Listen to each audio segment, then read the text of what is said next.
또 하나님의 은혜로 한 주의 첫날 우리 함께 모여서 기도하고 찬양하고 또 하나님의 말씀을 공부할 수 있게 해주신 하나님께 감사드립니다. 자, 그러면 오늘은 하나님의 왕국의 비유 이제 1탄인데요. 우리 지금까지는 성경의 이제 7대 불가사의라고 불릴 수 있는 하나님의 신비들, 신약에 있는 신비들을 봤고요. 구체적으로 이제 신비의 형태로 하나님께서 하늘의 왕국을 비유로 했던 것들, 즉 하늘의 왕국의 비유, 이 지상적인 왕국, 또 물리적이고 정치적이고 실제적이고 또 유대인적인 이 왕국에 대해서 성경은 많이 다뤘었죠. 그래서 총 12가지의 하늘의 왕국의 비유를 다뤘습니다. 오늘은 이제 영적인 왕국인 하나님의 왕국의 비유에 대해서 다룹니다. 자, 그런데 우리가 유대적인 관점에서 하나님의 왕국을 좀 이해를 하는 시간들을 하늘의 왕국 다룰 때 좀 가졌죠. 오늘도 그 시각을 좀 가지면서 보면 조금 더 정확할 것입니다. 하나님의 왕국은요, 하나님의 왕국의 비유는 일부는 하늘의 왕국과 겹치고 일부는 전혀 다른 비유입니다.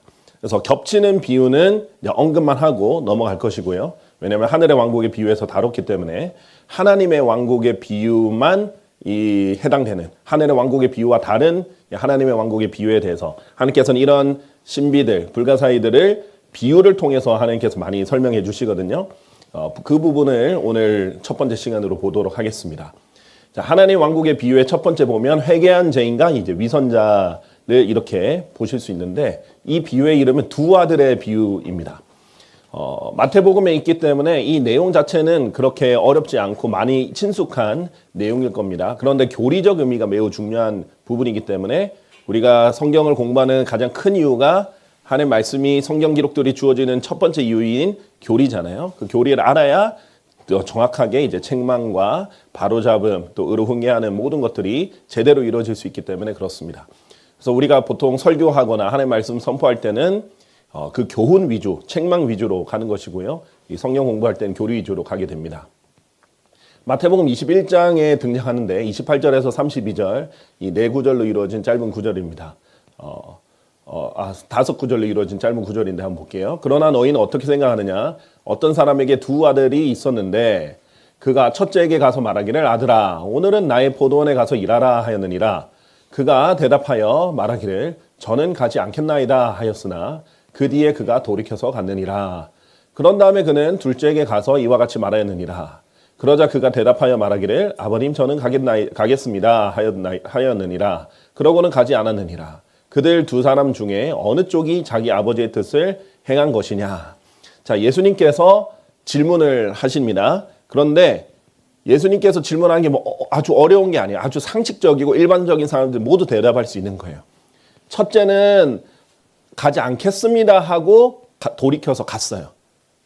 지금 아버지가 아들에게 나의 포도원에 가서 일하라 했는데 첫째는 안 가겠습니다 해놓고 갔어요. 그래서 일했어요. 근데 둘째는 가겠습니다 하고 안 갔어요. 그럼 누가 결국 순종한 거예요? 첫째죠. 네, 아주 간단한 대답입니다. 이 상식적이고 간단한 대답을 못하는 사람들이 있어요. 그리고 왜 못하냐? 하기 싫기 때문이에요. 그러니까 마찬가지입니다. 창조에 대한 증거도 마찬가지, 하나님의 존재에 대한 증거도 마찬가지. 너무나 많고 당연한 증거들이 많아요. 가장 우리가 진화론 같은 경우에 말도 안 된다라고 우리가 할 수 있는 가장 큰 이유 중에 너무 명확한 게 뭐예요? 모든 생명은 생명에서 나왔잖아요. 근데 진화론의 논리는 무생물에서 생물이 나왔다는 거예요. 근데 과학적으로 한 번도 무생물에서 생명이 나온 것을 실험해 본 적도 없고 결과가 나온 적도 없고 실험을 해서 결과가 나온 적도 없고 관측이 된 적도 없고 그 어떤 경우도 없는데 그걸 믿는 거예요. 그러니까 안 믿고 싶은 거거든요. 그런 거다 마찬가지예요.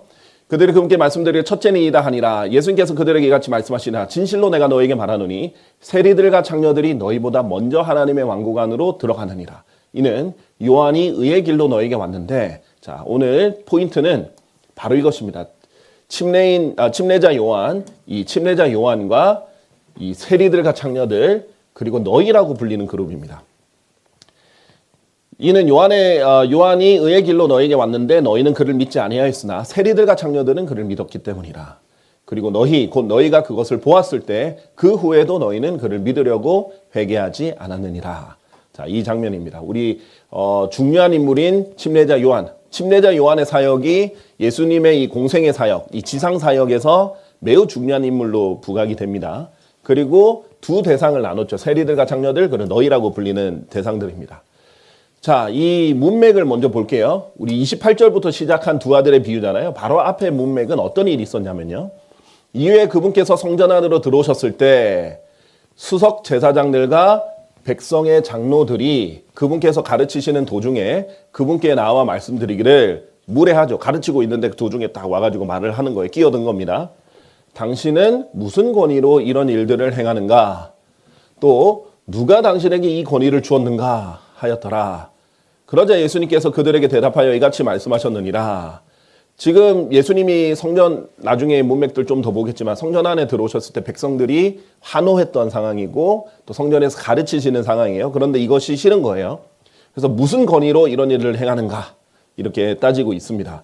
그러자 예수님께서 그들에게 대답하여 이같이 말씀하셨느니라. 나 역시 너에게 한 가지 묻겠노라. 자, 질문으로 대답을 하시죠. 만일 너희가 그것을 나에게 알려주면 나도 또한 내가 무슨 권위로 이런 일들을 행하는지 너에게 알려주겠노라. 자, 이것만 대답할 수 있으면 충분히 대답해 주겠다는 거죠. 그러면서 또 침례자 요한을 얘기하십니다. 예수님의 사역에서는요, 침례자 요한이 매우 중요한 인물입니다. 특히 지상 사역에서는요. 우리 그리스도인에게는 침례자 요한과 직접 관련이 없어요. 우리 그리스도인들에게는 예수님 십자가와 부활 이외의 사역이 중요한 것이고요. 자, 그런데 예수님이 지상 사역을 할 때는 침례자 요한이 굉장히 중요하죠. 요한의 침례, 그것은 어디로부터 왔느냐? 하늘로부터냐 아니면 사람들로부터냐? 그러자 그들이 자기들끼리 논의하며 이같이 말하였더라. 만일 우리가 말하기를 하늘로부터라 하면 그가 우리에게 말하기를 그렇다면 어찌하여 너희는 그를 믿지 않았느냐 할 것이요. 그러나 만일 우리가 말하기를 사람들로부터라 하면, 그러니까 하늘로부터 권위가 왔다 하니까 하나님께로부터 온 거죠. 사람들로부터 왔다 그러면 하나님 인정한 권위가 아니라는 거예요. 자, 여기서 우리가 말씀드렸다시피 민주주의가 사실은 성경적인 게 아니에요. 사람들로부터 권위가 나오는 거잖아요. 사람들이 투표해서 권위가 나오는 거잖아요. 그것은 하늘로부터 온 권위가 아닙니다. 그런데 하나님은 그냥 허락하심에 그냥 해주시는 거예요. 그것이 성경적이라는 게 아니에요. 자, 우리는 백성이 두렵도다. 이는 모두가 요한을 예언자로 받들기 때문이라. 자, 딜레마에 빠졌죠. 이 종교 지도자들은 하늘로부터라고 대답하면은 자기들이 안 믿었으니까 책망받을 거고, 사람들로부터 왔다, 권위가 왔다라고 말하면 사람들은 다 요한을 예언자로 받들고 있는데 자기들이 반대하니까 사람들이 이 사람 오히려 침례자 요한을 다 예언자로 받들고 있기 때문에 이 종교 지도자를 의심하고 비난하고 책망할 수 있잖아요. 그러니까 뭐예요? 사람들의 시선, 눈치를 더 많이 보는 거죠. 그래서 뭐 어떻게 하냐면 대답을 안 합니다. 그래야 그들이 예수님께 대답을 말씀드리기를 우리는 알려줄 수 없노라 하였더라. 너무 당연한 대답이잖아요. 그런데 그리고 일반 사람들도 다 알아요. 침례자 요한은 하나님께서 보내신 예언자다. 그런데 말을 못합니다. 이에 그분께서 그들에게 이같이 말씀하셨느니라. 나도 너에게 무슨 권위로 내가 이런 것들을 행하는지 알려주지 아니하노라. 그래서 예수님이 이 대답을 안 하세요. 왜냐하면 어차피 대답해줘도 이 사람들은 받아들일 마음이 없어요. 빠져나갈 궁리만 하고 있고 어떻게든 거부할 명분만 만들고 있기 때문에 뭘 대답을 해줘도 이 사람들은 받아들일 사람이 아니에요. 자, 우리도 비슷한 상황이죠. 예수님은 진정으로 묻는 사람들한테 제 대답을 친절하게 잘해주세요. 그런데 마음이 삐뚤어지고 그냥 반박하기 위해서, 반대를 위한 반대를 하기 위해서 그렇게 나오는 사람들한테는 대답을 안 해주세요. 우리도 그럴 수 있잖아요. 복음을 전할 때 정말 궁금해서 복음을 이해하기 위해서 그럼 예수님은 왜 죽으셨나요? 뭐 이렇게 묻는다든지 정말 부활이 사실인가요? 이렇게 물을 수도 있잖아요. 궁금해서. 근데 그게 아니라 비아냥거리면서 그 부활이 어떻게 가능해요? 뭐 그런 예수님이 죽었다는 걸 어떻게 알아요? 뭐 봤어요? 이런 식으로 묻는 사람에게는 받아들일 마음이 없잖아요. 근데 조금이라도 질문해놓고 대답을 들을 마음이 있으면 대답을 할 텐데 그럴 마음이 없으면 우리가 굳이 대답을 하지 않는 것과 마찬가지예요. 예수님이 빌라도 때도 뭐예요? 빌라도가 예수님한테 진리가 무엇이냐? 이렇게 물었어요. 근데 예수님이 대답하기 전에 빌라도는 그 질문하고 바로 떠났습니다. 들을 생각 없이 묻는 거예요.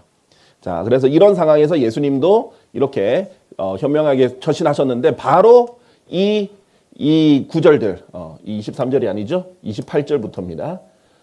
이 28절 여기에서 그러나 너희는 어떻게 생각하느냐?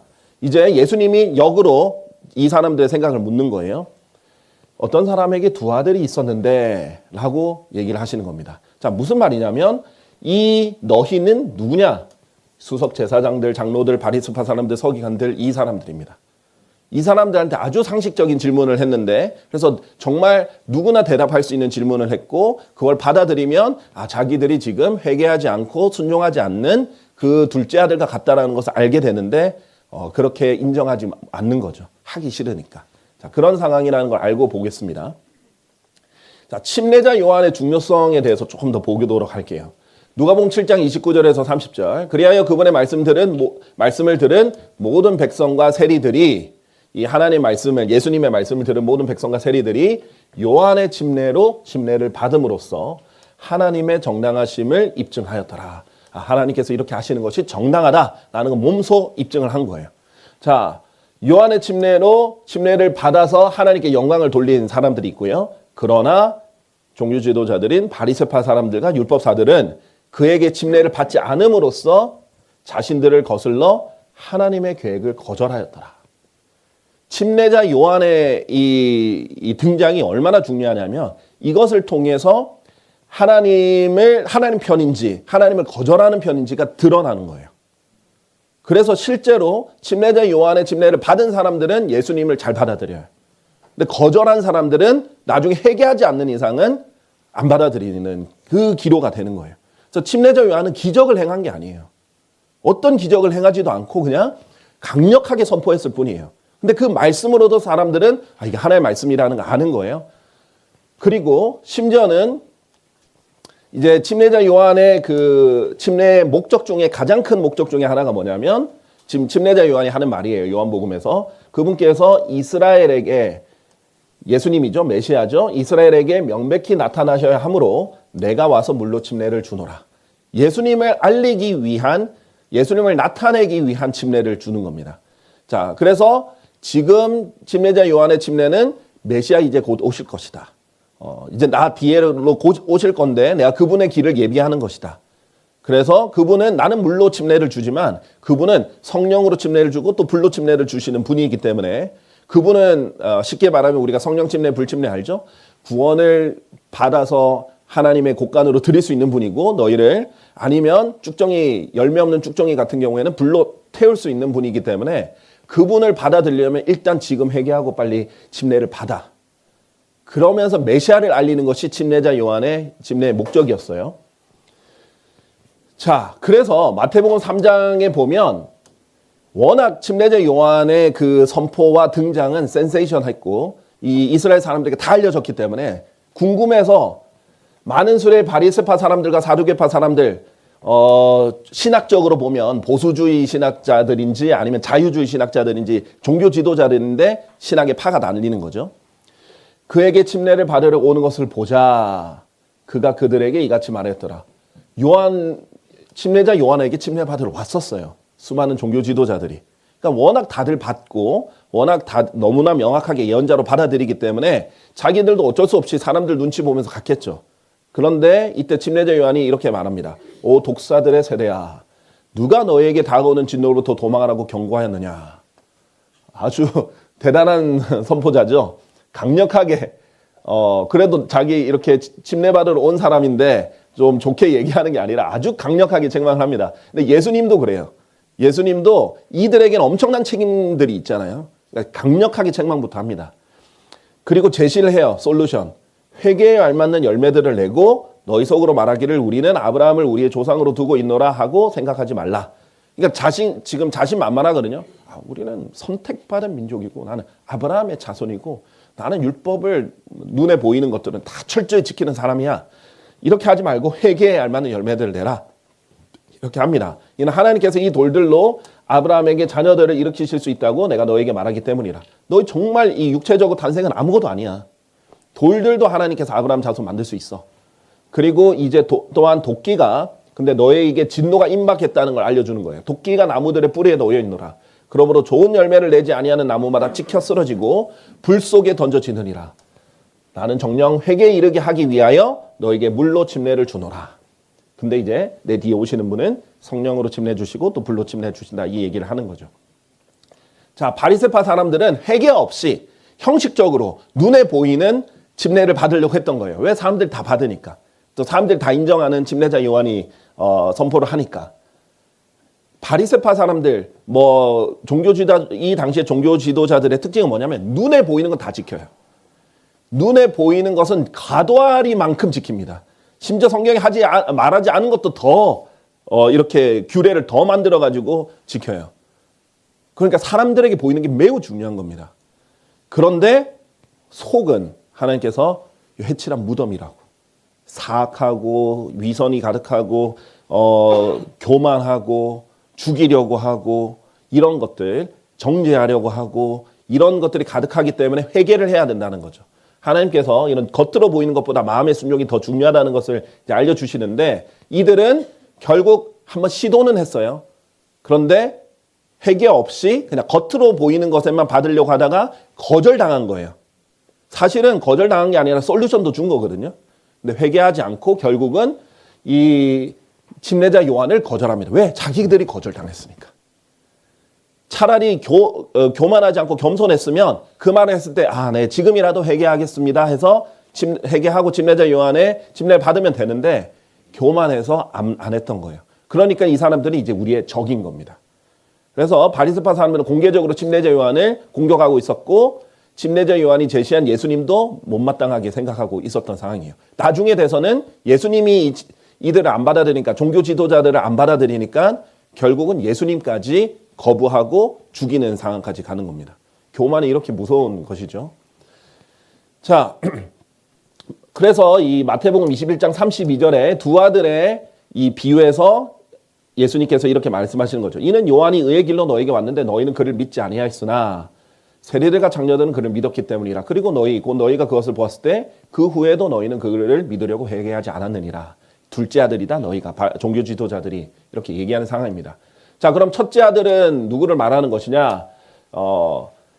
저는 가지 않겠나이다 했다가 돌이켜서 간 사람들은 오히려 창녀들과 세리들이에요. 처음엔 거절했어요. 처음엔 불순종했어요.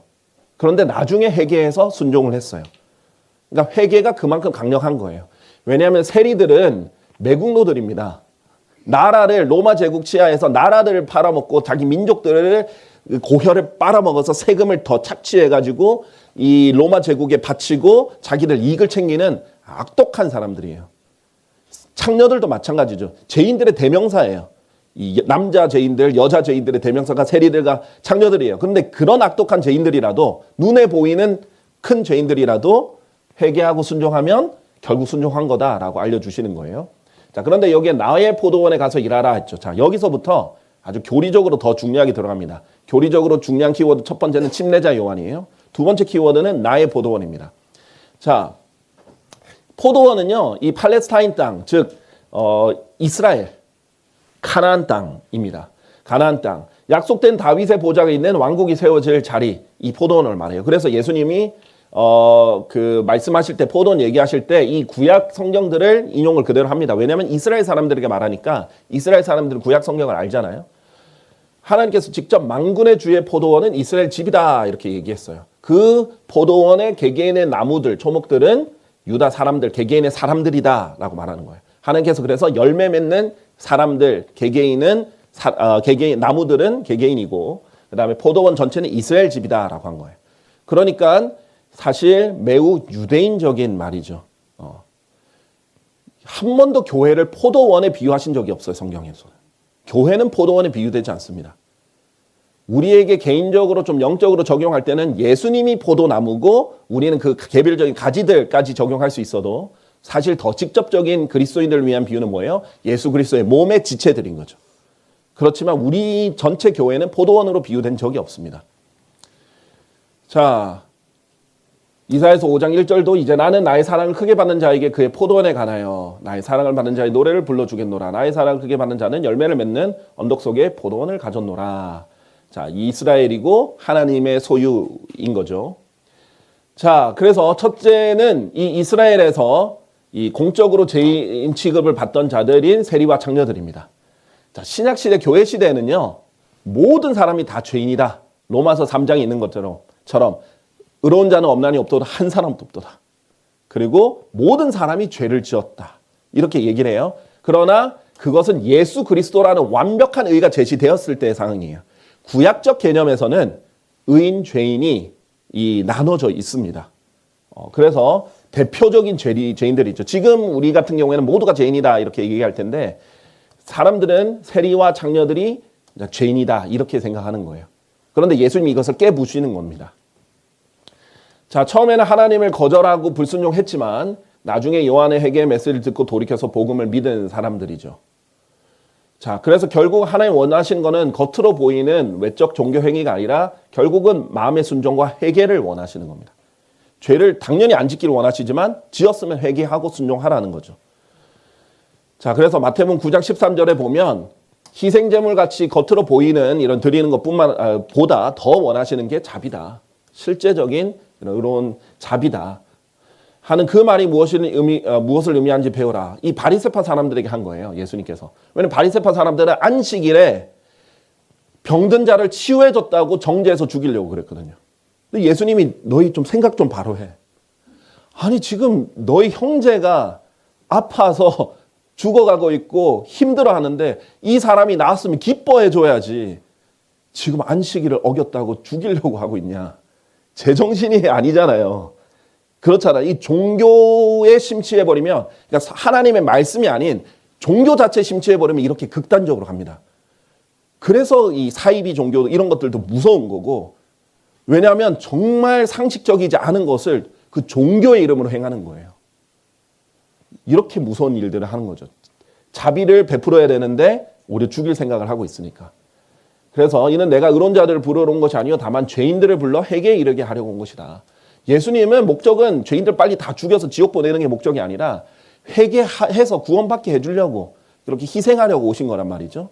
그런 것이 더 먼저라는 거죠. 자, 그럼 둘째는 우리가 이제 아까 봤다시피 너희라고 불리는 이 종교 지도자들입니다. 둘째에게 가서 이와 같이 말하였느니라. 그러자 그가 대답하여 말하기를 아버님 저는 가겠습니다 하였느니라. 그러고는 가지 않았노라. 말로만 하고 겉으로만 하고 안 한 거죠. 이스라엘 종교 지도자들이고요. 그래서 예수 그리스도에게 나오는 가장 큰 하나님의 뜻을 이제 결국 거부하는 겁니다. 침례자 요한도 거부했고 예수 그리스도 메시아도 거부한 겁니다. 자, 이슬로만 신앙 고백하는 이제 위선자들이죠. 그래서 하나님께서 이 사람을 위선자들이다라고 많이 했고요. 회개하지도 않고 믿지도 않는 이제 가장 위험한 부류예요. 이 사람들이 일반적으로 봤을 때 가장 잘 믿는 것 같아요. 그러니까 처음에 교회를 안 다녀본 사람들이 교회 갈 때는 이런 사람들이 제일 잘 믿는 사람들 같아요. 그런데 그런 게 아니라는 거죠. 마태복음 21장 우리 이 구절을 두 아들의 비유 보는데 그 같은 맥락에서 보면요. 수석 제사장들과 서기관들이 그분께서 행하신 그 경이로운 일들과 성전 안에서 아이들이 소리치며 말하기를 다윗의 자손께 호산나 하는 것을 목격하자. 자, 그들은 심히 불쾌하였더라. 사실 기뻐해야 되는 거거든요. 왜냐하면 메시아께서 오셔서 경이로운 일들을 하는 거예요. 너무 눈앞에서 경이로운 일들을 합니다. 죽은 자도 살려주시고 온갖 질병들 나오면 다 치유해 주시고 그 다음에 마귀들 쫓아내시고 그냥 경이로운 일들, 그냥 메시아라는 증거들이 쏟아져 나오는 이 경이로운 일들 계속 보이시는 거예요. 그럼 어떻게 해야 돼요? 좋은 반응은 기뻐해야죠. 받아들여야죠. 근데 오히려 불쾌합니다. 그리고 이것을 보고 아이들과 일반 사람들은 소리치며 말하기를 다윗의 자손께 호산나. 예수님을 그 메시아, 다윗의 자손이 메시아라는 말이잖아요. 왜냐하면 메시아의 예언이 다윗의 언약을 이어받는 다윗의 자손으로 오실 것을 예언을 했기 때문에 메시아를 받아들이면서 기뻐하고 찬양하는데 명확한 증거들도 보여줬고 사람들도 이것을 받아들이고 기뻐하는데 오히려 이들은 불쾌해하는 거예요. 그러니까 마음이 얼마나 비뚤어져 있습니까? 이런 것들이 제일 위험하다는 거죠. 그래서 회개하고 메시아를 받아들이는 세리들과 장녀들은 이미 영적인 하나님의 왕국에 이미 들어가고 있는 상황이에요. 보세요. 세리들과 장녀들이 너희보다 먼저 하나님의 왕국 안으로 들어가느니라. 현재형입니다. 자, 여기서 이제 하나님의 왕국의 차이를 보실 수 있습니다. 자, 지금 유대적인 관점에서 본다는 것은 지금까지 봤던 하늘의 왕국과 비슷한 일맥상통이에요. 왜냐하면 아직 예수님의 십자가 전이니까. 근데 하나님의 왕국은 영적인 왕국이잖아요. 이 영적인 왕국이 예수님의 재림 때 눈에 보이게 나타날 것이지 지금 존재하지 않는 거 아니에요. 지금도 존재합니다. 그러니까 들어갈 수 있어요. 물리적인 하늘의 왕국은 들어가려면 예수님이 진짜 물리적인 통치자로서 이렇게 통치를 해야만 들어갈 수 있어요. 그래서 하늘의 왕국 여러분의 성경을 찾아보시면요. 하늘의 왕국에 대해서 지금 들어간다라고 현재형으로 말씀하신 게 하나도 없어요. 또는 들어갔다라고 말씀한 적이 없어요. 들어갈 것이라. 이렇게 하면 들어가리라. 이렇게 미래형으로만 말씀하십니다. 그런데 영적인 왕국, 하나님의 왕국은요.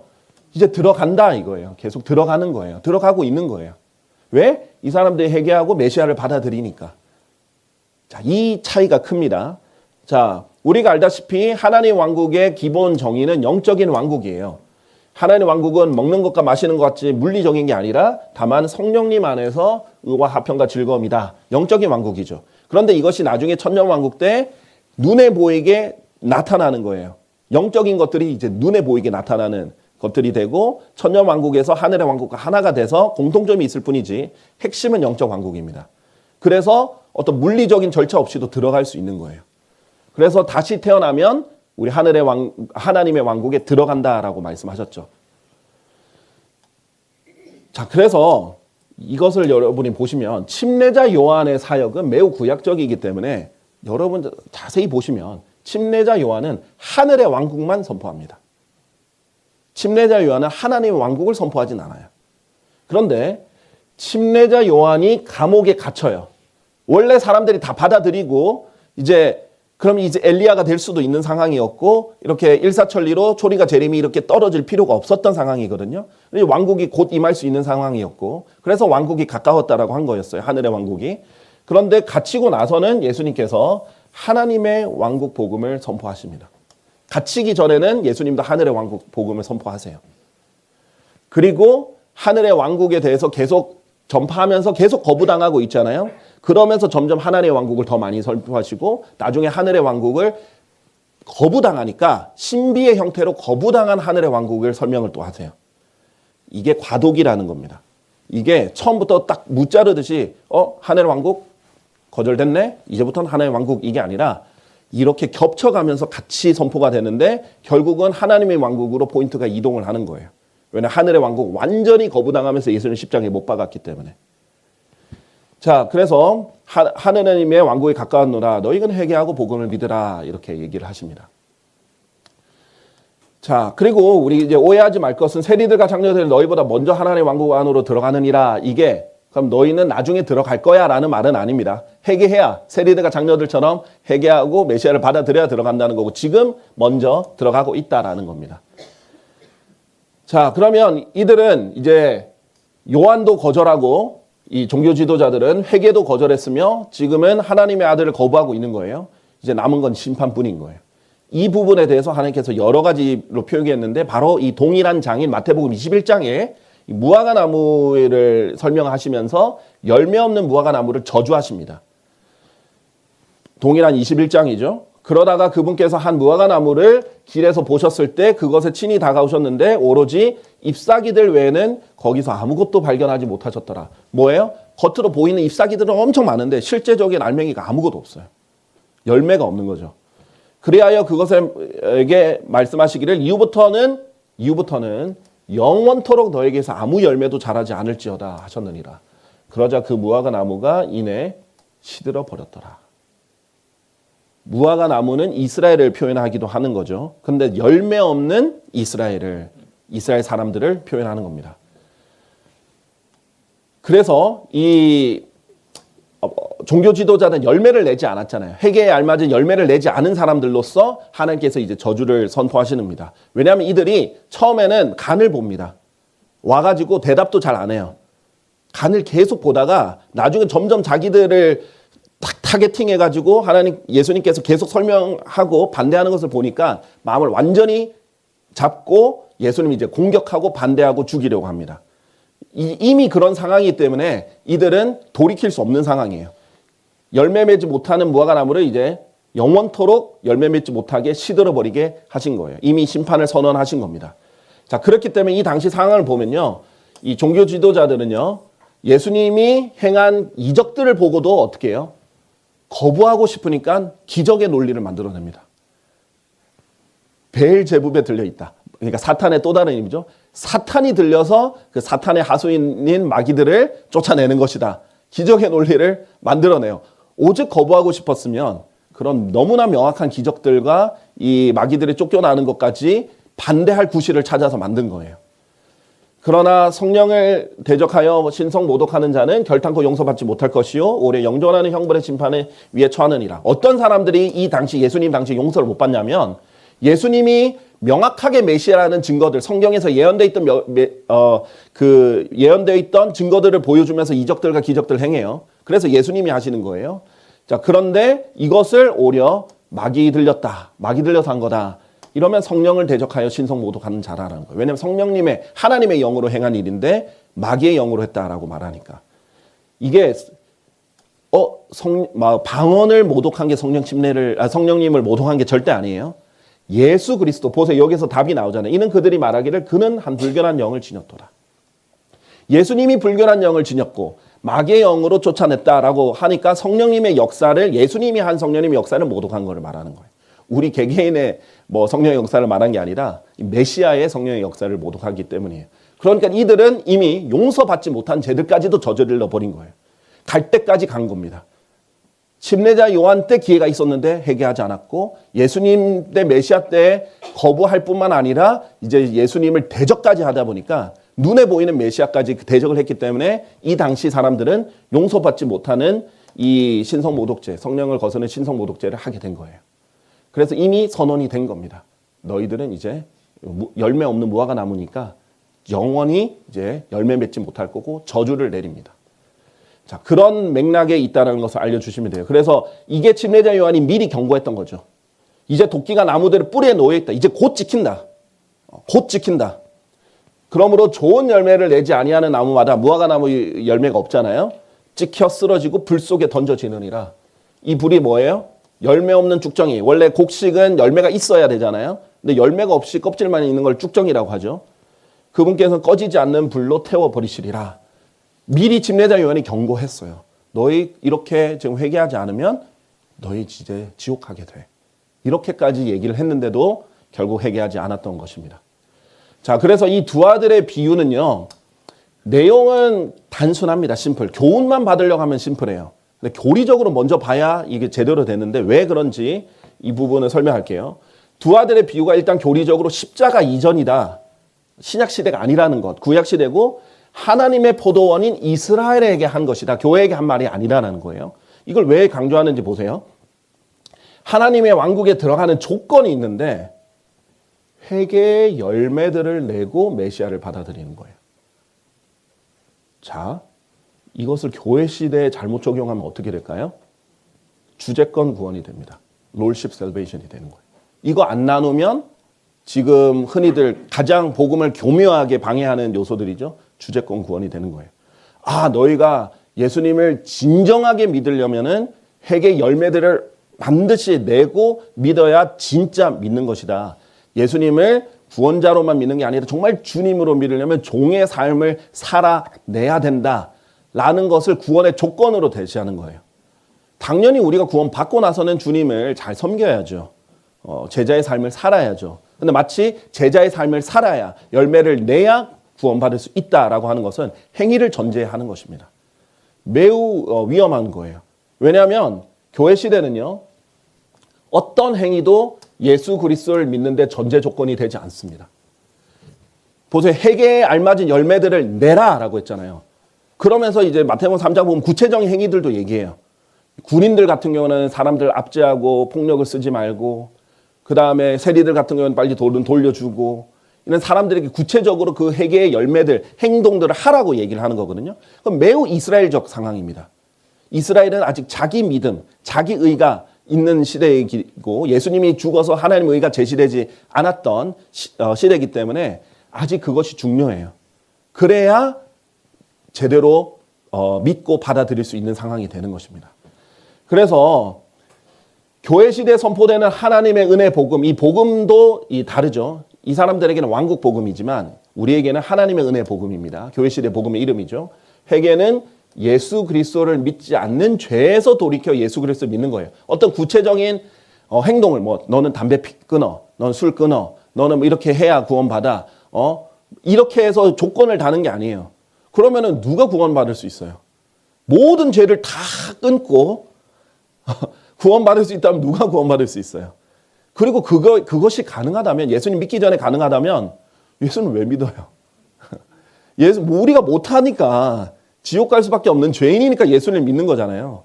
예수를 믿고 나서 이제 성령님의 능력으로 그 열매를 내겠다는 거잖아요. 그런데 이것을 교회 시대에 적용해버리면 큰 문제가 되는 거죠. 주체권 구원이 되는 겁니다. 자, 요한복음 16장 9절, 죄에 대하여라 함은 그들이 나를 믿지 아니하기 때문이다. 이렇게 말씀하신 거죠. 자, 그래서 이 교리적인 것을 알고 영적 적용을 해야 됩니다. 그리고 우리한테 영적 적용, 교훈으로 적용할 때는 죄인도 회개하고 예수 그리스도를 받아들이면 하나님의 왕국 안에 들어갈 수 있지만, 악한 죄인이라 할지라도 아무리 겉으로 보이는 종교적인 의로 가득한 사람이라도 회개하지 않고 예수 그리스도를 받아들이지 아니하면 영원히 불타는 지옥에 간다는 진리를 보여준다. 이렇게 해서 교훈으로 받아들일 수 있죠. 근데 구체적으로 들어가서 교리적으로 적용하기 때문에 주제권 구원이라는 것이 나온다라는 것입니다. 오늘 이 비유가 잘 이해가 되었으면 좋겠습니다. 감사합니다.